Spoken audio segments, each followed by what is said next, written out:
So, coming out of COVID, hybrid working has become pretty much the mainstream way that most businesses are working today, especially in the UK and the US. However, lots of different businesses are adopting hybrid working in different ways, which has a huge impact on how much they're paying for their office space. So at the moment, what we're seeing from our customers and across the market is people are working hybrid in three different ways. The first one is what we call set day hybrid or structured hybrid. And that's when the company is telling their team they want people to come into the office on particular days of the week. That could be Tuesday and Thursday, it could be Tuesday, Wednesday, Thursday, or whatever that is. For Hubble, that's Tuesdays and Thursdays. The second type of hybrid we're seeing is companies asking employees to come in a set number of days per week. So essentially saying we would suggest or we would recommend that you come into the office 2 times a week or 3 times a week, but it's up to you what days you come in. And the third one is the most flexible, where essentially employees are given full autonomy and full choice.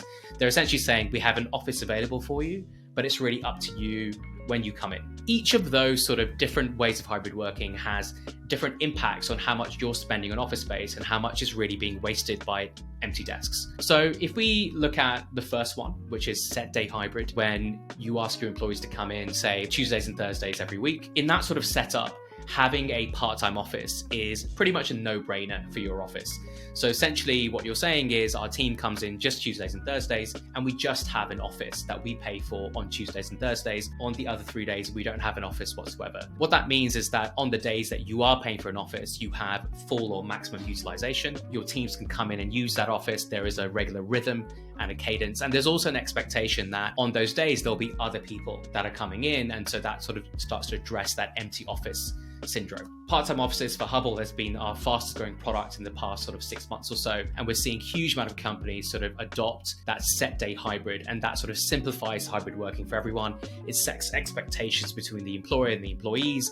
And actually the employer is able to save a huge amount of money on not paying for space that they're not using. The second type of hybrid working we're seeing is asking employees to come in a set number of days per week, but it's up to them what days that is. So you could say to your team, we want you to come in about twice a week or 3 times a week, or we want you to come in, say, 6 times a month. The biggest advantage of that, obviously, is that as an employer, you're setting an expectation for the employees of how many times they come in, but you're giving them the flexibility and the autonomy to choose when they come in. In terms of, what your office setup looks like, really, if you're going to have that set up, you need to have a full-time office. So you need to have a traditional conventional office that you're paying for 5 days a week, because you can't really predict when people are going to come in. So what you're likely to see is probably worse utilization of the office when people's attendance is spread sporadically across the week. Difficult to predict when people come in. You may have some times when attendance surges and sometimes when there's hardly any attendance. For some companies that really works. They want to have that option of having the office all of the time, and they want to give the optionality to the employees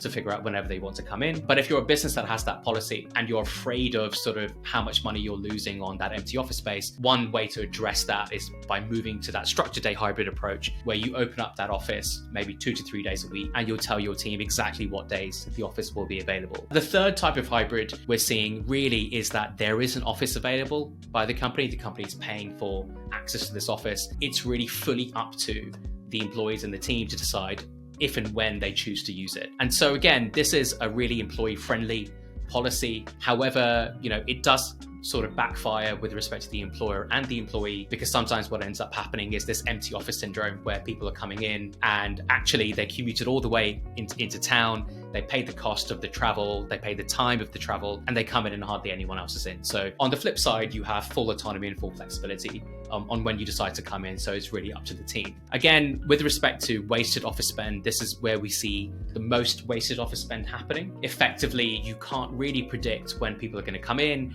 how much is the office going to be used. You're really paying for a huge amount of office space and you're not really sure about the utilization. For some companies that may work, they like to have that option of that office all of the time. For other companies that want to sort of cut down on that wasted spend, one way to do it is actually move towards, again, that structured hybrid model, where you are only paying for space on the days that people are coming in, and you set what those days are. One way to figure out how to get there, and this is kind of what we did, we used to actually have this model. We started to look at the data on office attendance. So what were the most likely days that people were coming in? How many people were coming in on those days? And we also knew that actually about 60% of the company were regular office users on those Tuesdays and Thursdays. And so the way we moved from this sort of fully flexible hybrid to a structured hybrid approach with the part-time office is that we looked at that data and we said, okay, most people are coming in Tuesdays and Thursdays and only 60% of people are coming in.